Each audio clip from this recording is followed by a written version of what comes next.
सर्वांना praise Lord. देवाची स्तुती असो. आणि मी तुम्हाला पवित्र बायबलमधून सांगू इच्छितो की जगावर फार मोठं संकट येणार आहे आणि ते संकट कसं आहे ते आपण बघायचं आहे आणि त्या संकटामध्ये आपण सापडू नये हीच देवाची इच्छा आहे. आणि त्यासाठी आपण अध्यायाच्या मत्ती सुवर्तमान 24वा अध्याय आणि 21व वचन काय म्हणते बघा. कारण जगाच्या प्रारंभापासून आतापर्यंत आले नाही व पुढे कधीही येणार नाही असे मोठे संकट त्या काळी येईल.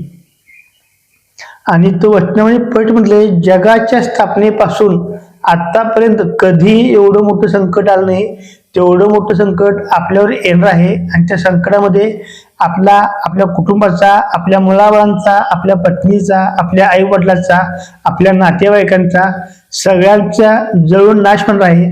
आणि तो नाश होऊ नये अशी देवाची इच्छा आहे. आणि देव तुम्हाला त्याची पूर्वकल्पना देत आहे त्याच्या निवडलेल्या लोकांपासून. आणि हा विषय कुठल्या धर्माचा नाही, हा विषय कुठल्या जातीचा नाही, हा विषय आहे आपला जीव वाचवायचा, हा विषय आहे सार्वकालिक जीवनाचा, हा विषय आहे सार्वकालिक नरकाचा.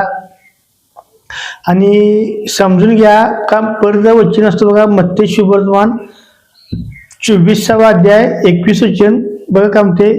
कारण जगाच्या प्रारंभापासून आतापर्यंत आले नाही व पुढे कधीही येणार नाही असे मोठे संकट त्या काळी येईल.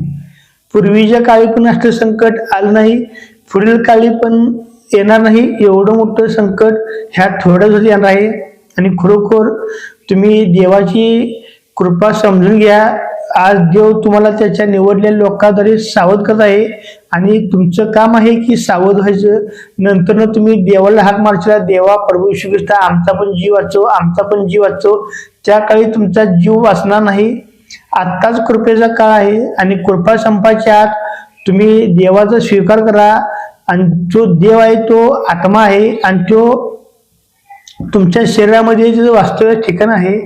आणि खरोखर समजून घ्या त्या काळामध्ये तुमचा निभाव लागणार नाही. आणि देव त्यावेळी तुम्ही म्हणणार पण नाही की आम्हाला कोणी सांगितलं नाही, आम्हाला माहिती नाही.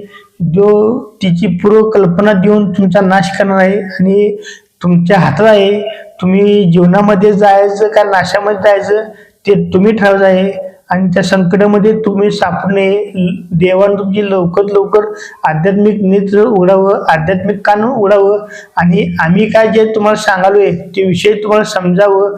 आणि त्या समजण्यानं तुमच्या परिवाराचा, आई वडिलांचा, मुलाबाळांचा सगळ्यांचा जीव वाचणार आहे. Praise Lord. देवाची स्तुती असो.